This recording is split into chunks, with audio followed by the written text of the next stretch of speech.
By 2017, I was hitting 50K in revenue, and that was huge to me. But I also had more goals, and I was starting to figure out how I could make those bigger goals happen. But then I got pregnant in 2018, and everything changed. I took a long maternity break of 18 months and completely stepped away. I was loving being a new mother, but I had moments where I was like, is everything over for my business? Because during those 18 months, I literally saw the business that I had built brick by brick completely slow down. Like everything went down to zero. And I just remember feeling like, is this over? Hi, my name is Chaitra Radhakrishna. I am a mom, I'm an educator, a web designer, and I'm a creator.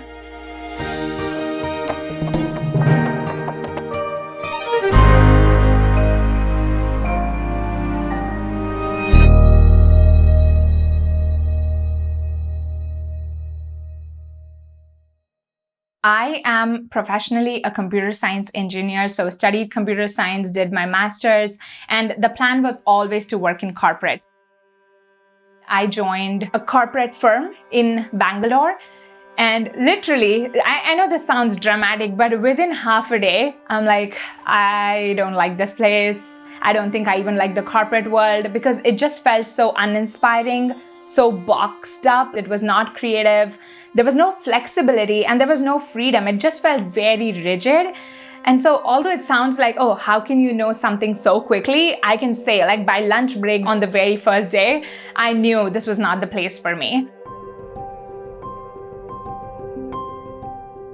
Once I came to the United States, I had all the time in the world. In the mornings, I was a research scholar in computer science at the Carnegie Mellon University. And in the evenings, I had all this time. And I had just then discovered the world of Sephora. There was no Sephora in India back then. So I had just then come to the US. I had gone into Sephora and I'm like, what is this world, right? It's so beautiful. It's so colorful. And I came back home and I opened Google, and that was my intro to the world of online blogs. And I got into the rabbit hole and I started a beauty blog myself a few months later. I felt like there was this whole new world that opened up when it came to creativity, which was so different from the typical corporate life that I had planned for my life. There was a point when people who were coming to my blog started noticing the design of my blog and the photos more than the beauty content itself. You know, they started asking me, hey, how did you get this header to look the way it is? How did you code this section to look the way it is? And I started sharing like snippets of code, going back to my roots, right? Like, I'm a computer science engineer and it was somehow creeping its legs back into this part too. I started sharing blogging tips, photography tips, design tips, coding tips even. And then at some point, I'm like, hey, if I want to monetize this, I could make blogger templates. And I still remember that very first day, I think it was 2015, a random person in Florida bought my template for $30. That was like, wow, I just made $30 on the internet today, like for the first time. I was still working my research scholarship job, but I was also craving for something more. Looking around in the online world, I saw many other creators make a living doing what they love. And that sparked an interest on what's possible for me. And I just started researching more and more and more. And I'm like, maybe this could be possible. And I gave myself a time limit. I remember I'm like, I'll give myself 1 year, figure this out. If not, the corporate world is there. I can go back anytime. I started to figure out the business side of things on how to make an Etsy shop work, like using SEO, keywords, and all that good stuff. And I was able to make 100 sales on Etsy within the next 4 months. And I also was doing custom websites at that point. Like, I was doing them for $60. So overall, I was able to match my research scholarship by 4 months, I think. And I think it was about July 2015. When I'm like, yeah, look, I'm making the same amount of money on both these sides. So if I'm able to give my 100% to this side of my business, then I'll probably be able to grow more. And I was able to transition over to my business completely. that was like the beginning of when online education was developing and more creators were creating courses. And I had this course idea to teach people how to take beautiful, impactful photos for their business using their iPhones. Email marketing has been a huge part of my business. I've always kind of cultivated and nurtured a community on email. And when I wanted to launch this course, I wanted to start with a beta round. So I sent out an email to my existing audience telling them that I'm going to be doing this course and just to see if there's interest even before I created it. And 16 people right away bought the course, like even before I had created it. So that was like a lot of validation for me that this is going to be profitable. But that launch didn't go as well as I wanted it to. And that was a little bit of a bummer. I remember feeling really disappointed. I did a beta. I made sure this idea was validated. I made sure everything was right. And still the launch didn't go where I wanted it to go.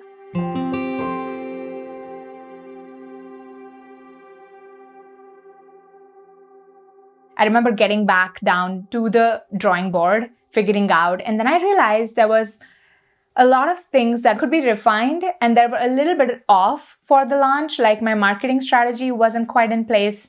I had sent an email about it, but that was about it. Like I just said, there's a course and I just hope people would just come and buy it. And since they didn't buy, I'm like, yeah, nobody cares. And I just didn't send any other email after that. Which is when I went back, I'm like, that's not the way you market. Like people need to hear about a product at least 6 to 8 times before they decide to buy it. And I went back to the drawing board, figured out my marketing strategy, figured out how to position the course so that it communicates the value that it can add to people's lives. So I had a proper nurture sequence leading up to the launch, telling them why this is important, how it can impact their business, as well as during the launch, I sent about I think 7 to 8 emails telling them about the importance of the program, how it can bottom line change their businesses, talking about testimonials and experiences of other people, case studies, and how it had impacted other students in the program, which really made a difference. Refined a little bit of my pricing tiers and pricing strategy as well, and relaunched the course in February of 2017, I remember. And oh my God, it was amazing. I had a very successful launch and gave me the confidence that, oh my God, this course model can really work. Because although courses are a lot of hard work at the beginning, it can add that little bit of a passive source of income to your business in the long run. By 2017, I was hitting 50K in revenue that year, and that was huge to me. But I also had more goals, and I definitely was starting to figure out how I could make those bigger goals happen. But then I got pregnant in 2018 and everything changed for my life and business. I had chosen this path so that it could offer me the freedom and flexibility for my life. And so when this time came, when I really needed that freedom and flexibility, I just wanted to take a step back. So I took a long maternity break of 18 months and completely stepped away. I was loving being a new mother and just enjoying that beautiful phase of being a mom. But I had moments where I was like, is everything over for my business? Because during those 18 months, I literally saw the business that I had built brick by brick completely slow down. Like everything went down to zero, like 0 clients, 0 inquiries, 0 new leads, 0 revenue. And I just remember feeling like, is this over? What will happen to my business? Does it mean I have to go back to corporate? It's funny how you can have the biggest milestones in your business and still go back to square one sometimes. Also, becoming a mother, it's one of the most beautiful experiences, but I also have to say it's one of the most challenging experiences as well. When I had Neil, I figured out there was a lot of strength inside me. I realized there was so much more possibility. And now when I look back, I was able to see all the different ways I was holding myself back in those first few years of my business. Just fear of failing and wanting everything to be perfect, not launching something just because it's not perfect yet, and trying to make it perfect. And perfection is hard to chase, it's hard to catch, and you wanting to be perfect is only holding you back from actually getting to where you want to go. And I was holding myself back in all those ways. I would struggle to take risks that felt out of my comfort zone only because I was so scared to fail. Although it's just so contrasting that being an entrepreneur itself is a big risk, but even inside that, you're sometimes so scared to take risks. But when I had Neil, I kind of was like, if I could do this, I can do anything. And that kind of gave me the strength to be like, I need to come back. I need to rebuild my business, because if it's between rebuilding my business or going back to a corporate job, I can't let my business go. I built this for 3 years, not to come only so far. If I did it once, I can do it again. If I was able to make that first $30, then I can replicate it again and again.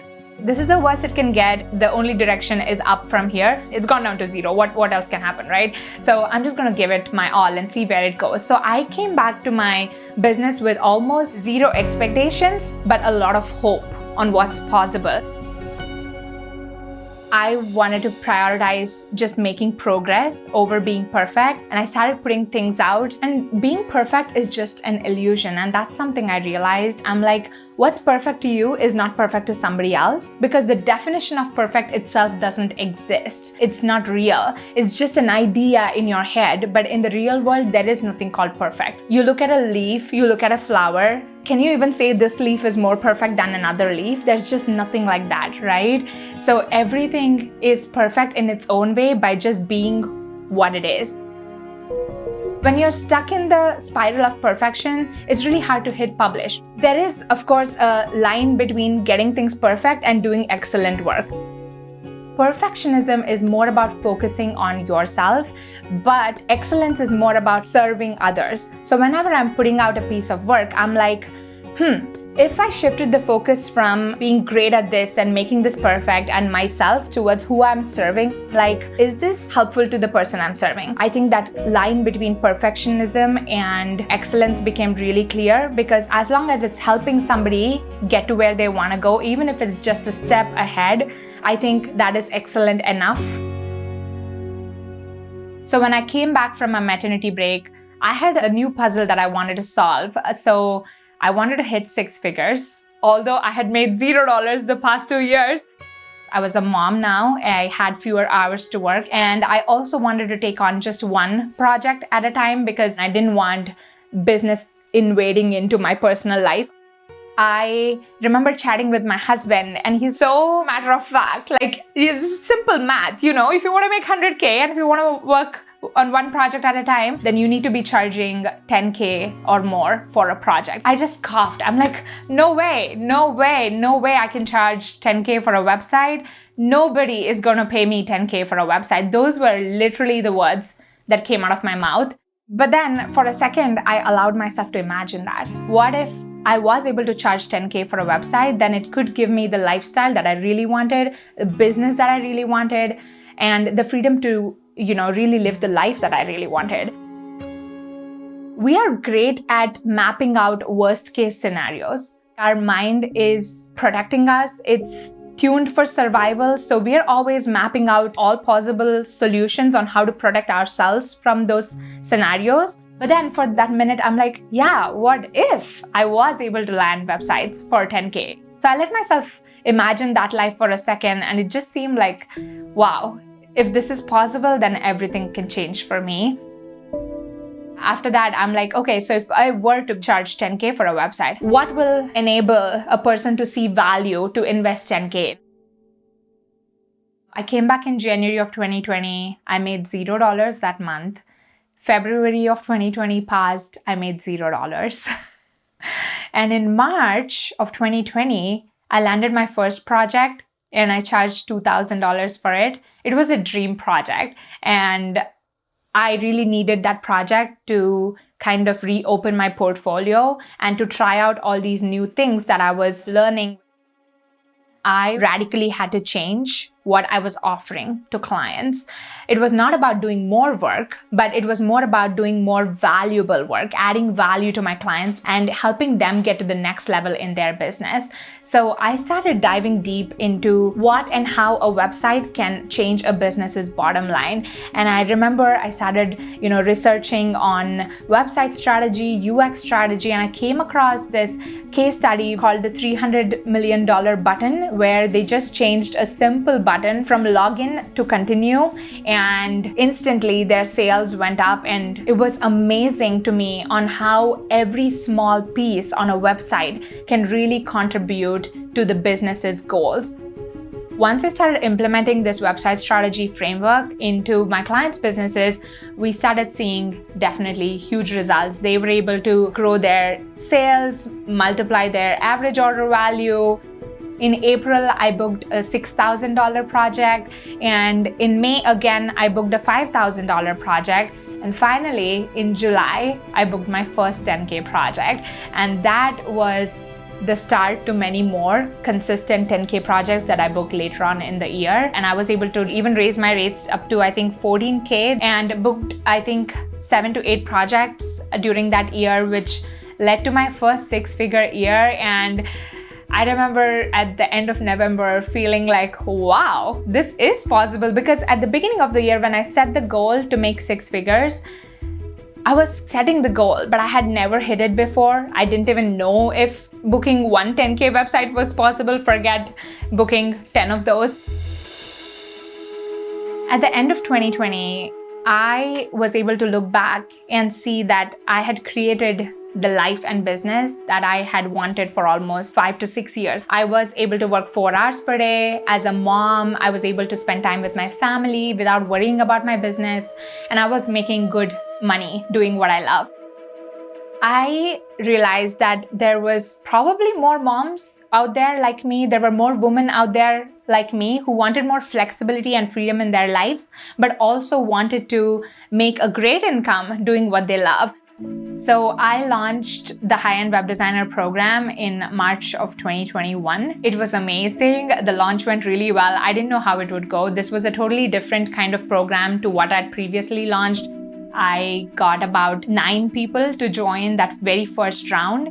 Over 35 people have joined the program at this point, and it has become one of the most fruitful, happy, fulfilling parts of both my life and business, actually, because I also get to work with other women just like me. And the next year, I made multiple 6 figures, and a part of that came from the coaching program. It's one thing to be successful in your own business, and that definitely adds a certain amount of joy, freedom, and happiness to your life. But then seeing others build their business and being able to be a part of their journey and their story, that I think is insanely fulfilling. And that's what makes this program so close to my heart, because I see other women, I see other web designers build a living and an income doing what they really love, and I get to be a small sidekick and a part of their story, and that is incredibly fulfilling to me. Mine is anything but an overnight journey. Success doesn't come overnight. It takes time. Everything takes time. I always say this, I hit 6 figures in 12 months after 5 years of trying. I think often when somebody is trying to come back after pausing their business or starting afresh or looking to rebuild something all from scratch, the biggest fear that comes up is like, what if I give it my all and it doesn't work and it doesn't take off? But instead, ask this question, what if it does work out? What if it happens? What if you're able to make those dreams that you have for your business come true? Whenever we are trying to protect ourselves from failure, we are also protecting ourselves from success. In the beginning years of my business, I always felt there was some secret strategy which once I got a hold of, or which once I figured out, this business thing would work and my business is going to be huge and it's going to be exploding. But then now when I look back after having built this business twice from the ground up, I can clearly say the missing ingredient was me. Me committing to a strategy, me trusting in myself to do this, and me just going into it with I will make this work until it works kind of an attitude. So I was the missing ingredient and I am the secret sauce of my business. You need to trust yourself to do the things and to make the right decisions. And it's okay to make mistakes. It's okay to fail. But if you can pick yourself back up from every failure and keep going, that's what leads to the success. The magic is you.